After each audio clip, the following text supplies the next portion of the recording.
दोस्तों, आपका स्वागत है रोशन क्लासेस यूट्यूब में। आज क्लास 9 का लेक्चर नंबर 4 है, जो भौतिक में हम कहेंगे, जो आपको अगर हम कहेंगे यूनिट्स पढ़ा चुके हैं और जो फंडामेंटल यूनिट्स हैं और उसमें आप गति मोशन के बारे में कुछ पढ़े हैं। उससे क्या है कि अब गति संबंधित मूल पद पढ़ेंगे। ठीक है, आप पढ़ें उसमें गति कितने प्रकार से होते हैं। गति 3 प्रकार से आपको बताए हैं, एक सरल रेखीय गति, वृत्तीय गति और दोलन गति। इस सब चीज के बारे में आपसे डिस्कस हुआ था लेक्चर 1 और 2 और 3 में। आज लेक्चर 4 है, जो कि गति से संबंधित चैप्टर है, गति अध्याय है, जिसमें गति संबंधित मूल पद के बारे में आपको आज लेक्चर 4 में पढ़ना है। ठीक है, तो हम कहेंगे गति संबंधित मूल पद क्या है। तो हम कहें पहले ही क्या है आपका, अगर कहा जाए तो दूरियां।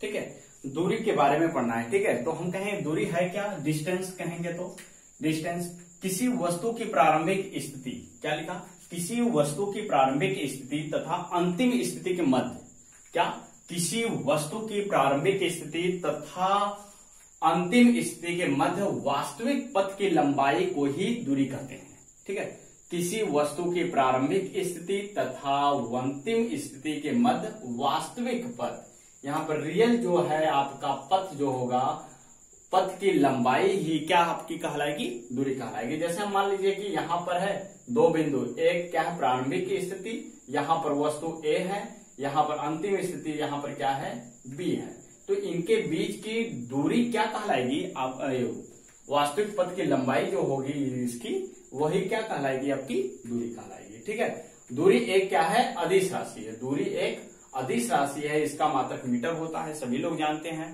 कि दूरी मापने के लिए किसका प्रयोग किया जाता है, दूरी आपका लंबाई है। लंबाई आपको मूल राशि में पढ़ाया गया है कि लंबाई नापने के लिए क्या है, मीटर का प्रयोग करते हैं। और दूरी क्या है आपका, सदैव धनात्मक होता है।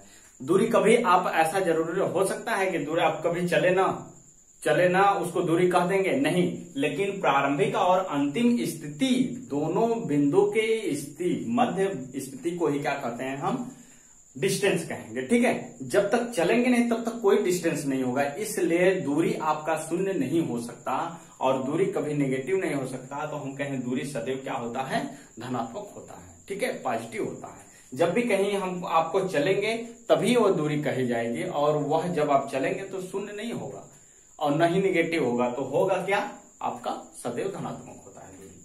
ठीक है, उसी तरीके से इसको पढ़ने के बाद एक और समझते हैं अच्छे से कि मान लीजिए विस्थापन क्या है, डिस्प्लेसमेंट किसी वस्तु की प्रारंभिक स्थिति तथा अंतिम स्थिति के मध्य लघुत्तम पथ या सबसे छोटा रास्ता कहा जाए। लघुत्तम पथ या हम कहेंगे सबसे छोटा रास्ता की लंबाई को हम क्या कहते हैं, विस्थापन कहते हैं। जैसे हम कहेंगे कि मान लीजिए कि आप क्या है, यहाँ पर आपका घर है, मान लीजिए यहाँ पर आपका क्या है, घर है। ठीक है, घर है, यहाँ पर घर से आप चलते हैं, यहाँ पर आपका क्या है, स्कूल आता है। ठीक है, स्कूल आ गया आपका।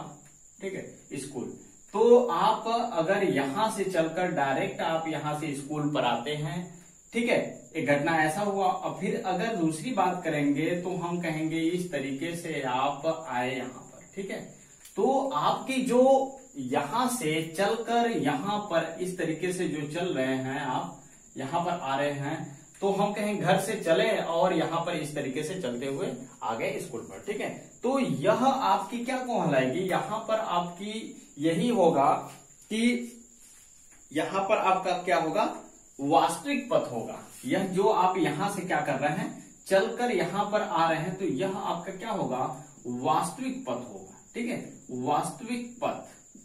वास्तविक पथ होगा, जो आप अभी क्या पढ़े हैं कि जिनके मध्य प्रारंभिक और अंतिम स्थिति के मध्य वास्तविक पथ होता है। वास्तविक पथ तो यह निर्माण होता है, वास्तविक पथ का निर्माण यहां से यहां पर हो रहा है, यहां से ऐसे जा रहे हैं आप, यहां पर आ रहे हैं स्कूल पर अपने, तो हम कहेंगे कि वास्तविक पथ का निर्माण जहां पर होगा उसे हम क्या कहेंगे, इसको हम क्या कहेंगे, दूरी कहेंगे। ठीक है, इसको हम क्या कहेंगे, दूरी कहेंगे। और दूसरे लाइन में जो पढ़े हैं डिस्टेंस, डिस्प्लेसमेंट जो पढ़े हैं, प्रारंभिक स्थिति तथा अंतिम स्थिति के मध्य लघुत्तम पथ। लघुत्तम का मतलब सबसे छोटा रास्ता। सबसे छोटा रास्ता क्या, या यहां से गए डायरेक्ट अपने स्कूल पर चले गए, तो इसको हम क्या कहेंगे, सबसे छोटा रास्ता।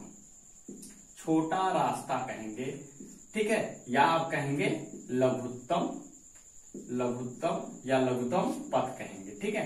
तो इसको हम क्या कहेंगे, इसको हम बोलेंगे क्या है, विस्थापन का घटना यहाँ पर हो रहा है, तो यह आपको बताएगा क्या, विस्थापन, ठीक है, विस्थापन होगा आपका डिस्प्लेसमेंट, ठीक है। तो हम समझ सकते हैं कि दूरी और विस्थापन में क्या है चीजें, तो हम कहेंगे दूरी और विस्थापन में जब हमारे पास वास्तविक पथ का निर्माण होता है प्रारंभिक और अंतिम स्थिति के बीच, तब वहां पर आपका क्या होगा, दूरी कहा जाएगा वस्तु का, उस वस्तु का। अगर कोई वस्तु का निर्माण अगर कह रहा है कि जब हम कहेंगे उनके मध्य, प्रारंभिक और अंतिम स्थिति के मध्य की बात करेंगे, जब लघुत्तम हमारे पास पथ निर्माण होता है, तब हम उसको क्या कहेंगे, डिस्प्लेसमेंट, या हम कह सकते हैं विस्थापन कहेंगे, ठीक है। विस्थापन, इसका भी मात्रक क्या होता है, मीटर, तथा विस्थापन आपका क्या है, सदिश राशि है। इसमें क्या होगा आपका, सदिश और अदिश का डिटेल आपको पढ़ाया गया है कि सदिश में क्या होता है, दिशा और परिमाण दोनों होते हैं, इसलिए वह सदिश होता है। उसके बाद अगर हम कहेंगे जिसमें केवल परिमाण होता है, दिशा नहीं होती है, तो उसको हम क्या कहेंगे, अदिश राशि कहते हैं, ठीक है। तो आप यहां पढ़ चुके हैं, तो यहां पर जो हम नोट करके लिखे हैं कि विस्थापन, यह कंडीशन जो दिखाए हैं कि विस्थापन बराबर भी दूरी से हो सकता है, और हम कहेंगे कि विस्थापन दूरी से छोटा भी हो सकता है। तो यहां पर का जो पथ है, तो हम कहें विस्थापन दूरी की अपेक्षा क्या है, छोटा है, लेकिन विस्थापन बराबर भी हो सकता है। तो हम कहेंगे कि जैसे मान लीजिए यहां पर कि कोई वस्तु है, यहां पर कोई वस्तु A है, कोई वस्तु यहां पर B है, तो यहां से A से B तक जाने के बाद आपसे पूछा गया कि A से B की बीच की दूरी और विस्थापन बताइए, तो कितना होगा। तो हम कहेंगे A से B तक की जो दूरी होगी वही उसका क्या कहलाएगा, विस्थापन कहलाएगा। जो दूरी और विस्थापन कहलाएगा दोनों बराबर हो सकते हैं। तो यहां पर यही दिखाया गया है कि विस्थापन दूरी से सदैव छोटा भी हो सकता है और बराबर भी हो सकता है, ठीक है। और क्या कह सकते हैं, कभी बड़ा नहीं हो सकता। दूरी विस्थापन से कभी छोटा नहीं होता, दूरी विस्थापन के बराबर हो सकता है, विस्थापन हमेशा दूरी से क्या होगा, छोटा होगा। और विस्थापन का जो यहाँ पर लिखे हैं कि विस्थापन धनात्मक, ऋणात्मक, शून्य भी हो सकता है। तो यह बात जरूर याद रखिएगा कि विस्थापन सदैव हमेशा क्या होता है, हम कहेंगे धनात्मक, ऋणात्मक, शून्य भी हो सकता है, तीनों कंडीशन में हो सकते हैं, ठीक है, विस्थापन के साथ होता है ऐसा। तो आपको अगर हम कहें कि मान लीजिए क्या है, एक बालक है जो हम कहते हैं क्या कि अपने आंगन से या हम कहें सीढ़ी से, नीचे वाले सीढ़ी से क्या होता है कि अपने छत पर जाता है।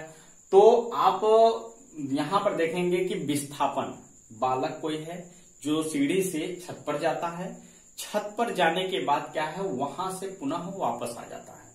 तो इस वस्तु के घटना में क्या होगा कि वस्तु क्या हम बताए हैं अभी, परिभाषा क्या है कि प्रारंभिक स्थिति मतलब जो सीढ़ी से गया, सीढ़ी से चढ़ने के बाद प्रारंभिक स्थिति सीढ़ी पर चढ़ने के पहले है यहाँ पर, और सीढ़ी पर गया छत पर और पुनः वापस पहली स्थिति के पास आ गया।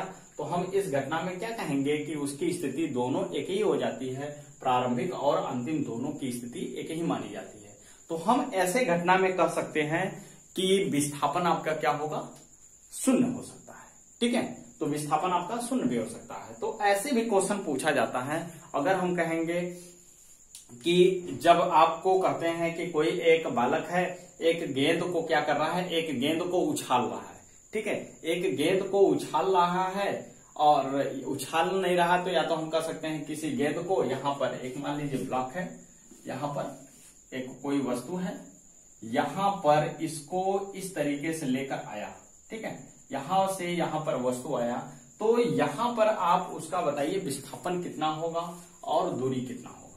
तो जो यह पथ होगी वही उसकी विस्थापन और वही उसकी क्या कहलाएगी, दूरी कहलाएगी, ठीक है। क्योंकि यह वस्तु यहां से वहां उठा के लिया, ठीक है, यहां पर से बस ऐसे ही छोड़ दे रहा है और वस्तु यहां पर आ जाएगी, ठीक है। तो ऐसे कंडीशन में हो सकता है कि आपका प्रॉब्लम क्या हो, विस्थापन और दूरी का क्या हो सकता है, कि यहां से वस्तु को, गेंद को या कोई ब्लॉक है, यहां से क्या किया जा रहा है, वस्तु को यहां पर छोड़ा जा रहा है और वस्तु यहां पर आ जाए।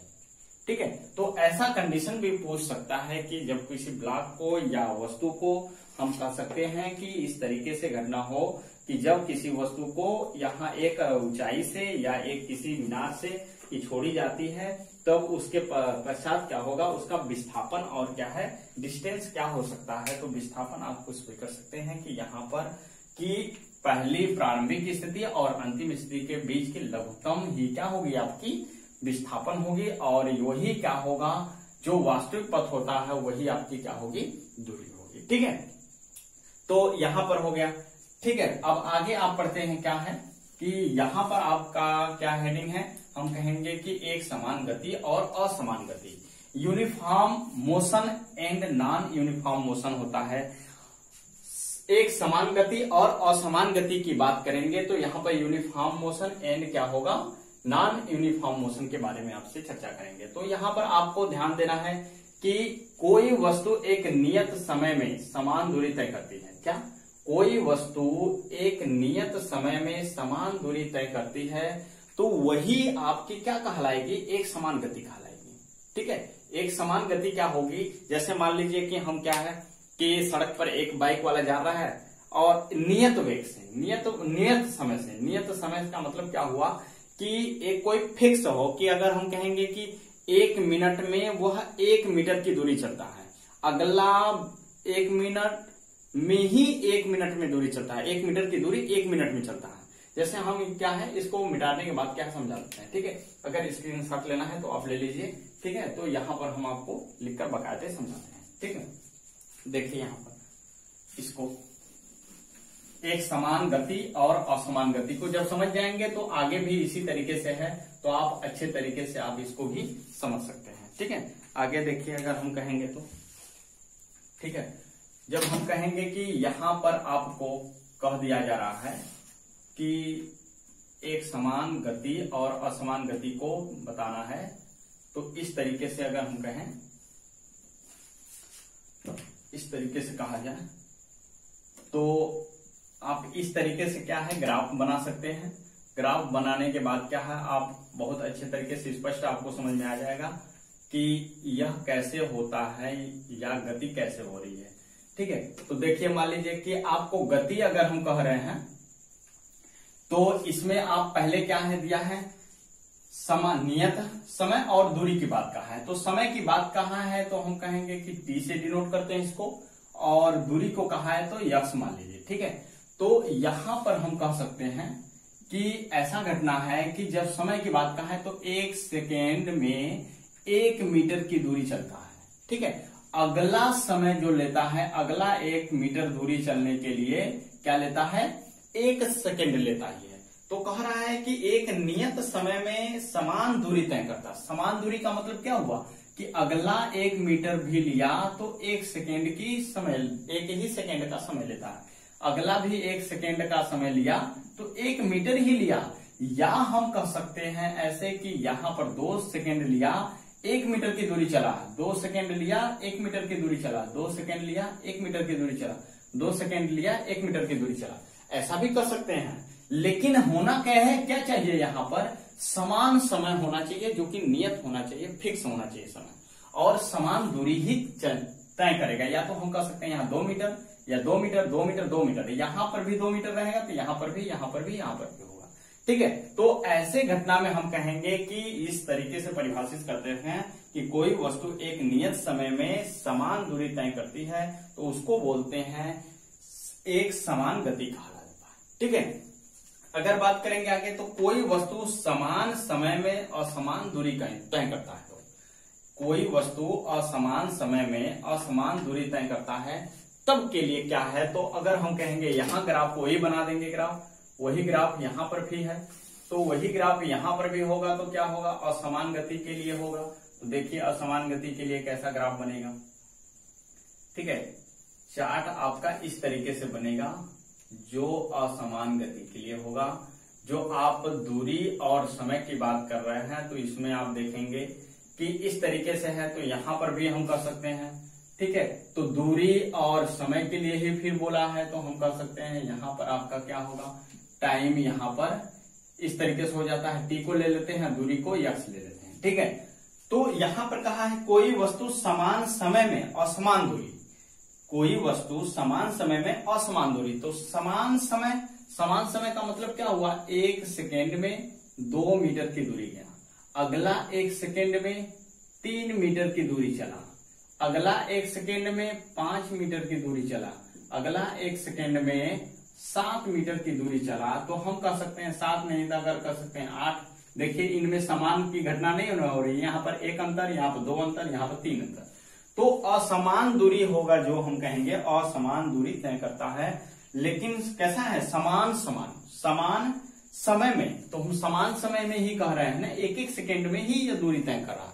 तो इस घटना को हम क्या कहेंगे, इसको हम कह सकते हैं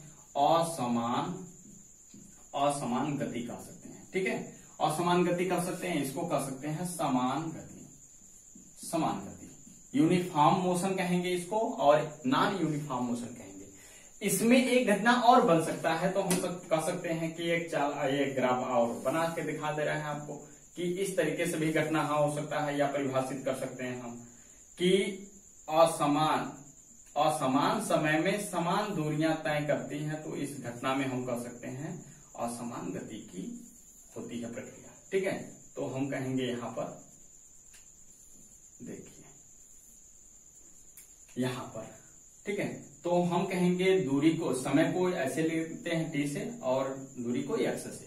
तो यहां पर होगा क्या घटना कि अभी हम बोले हैं क्या, यहां पर लिखे हैं कोई वस्तु समान समय में असमान दूरी। तो यह तो आप जान गए यहाँ पर कि समान समय में असमान दूरी तय करेंगे तो असमान गति होगा।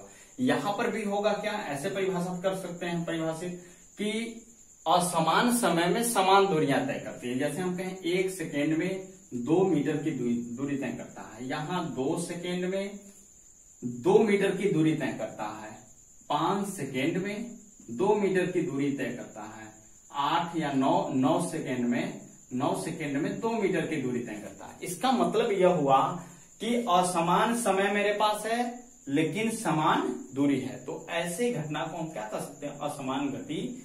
इसको भी कर सकते हैं असमान गति, लेकिन यहां पर क्या होगा, आपका समान गति कहलाएगा, ऐसे, ठीक है। तो अगर हम कहेंगे कि गति के संबंधित में आपको पढ़ाए क्या है, दूरी पढ़ाए हैं, डिस्टेंस, उसके बाद क्या है, विस्थापन के बारे में पढ़े हैं, डिस्प्लेसमेंट। उसके बाद अगर हम कहे हैं कि आप पढ़े हैं क्या, एक समान गति और असमान गति के बारे में डिटेल, ठीक है। तो अब यहां पर तो आपको समझ में आ गया होगा कि यह कैसे हो रहा है, ठीक है।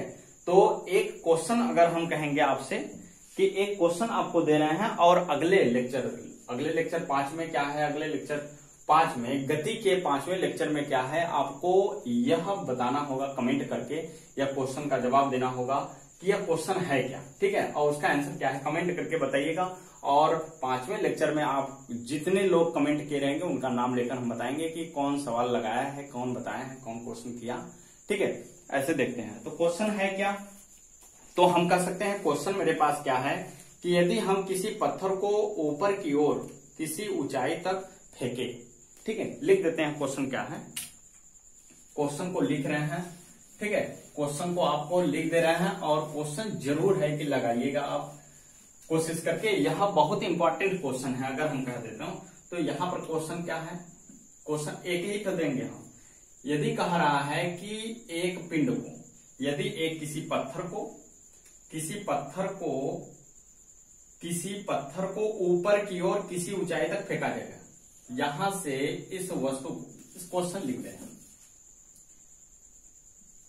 यदि हम किसी पत्थर को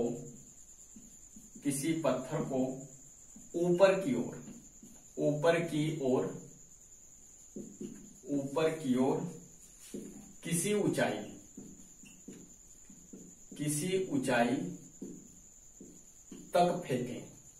किसी ऊंचाई तक फेंकें, ठीक है। तो पत्थर कुछ समय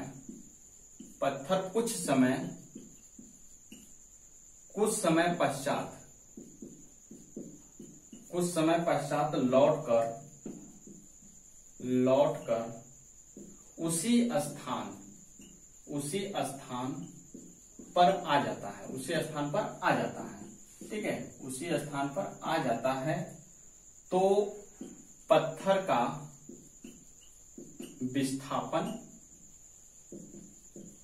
विस्थापन व दूरी ज्ञात कीजिए। पत्थर का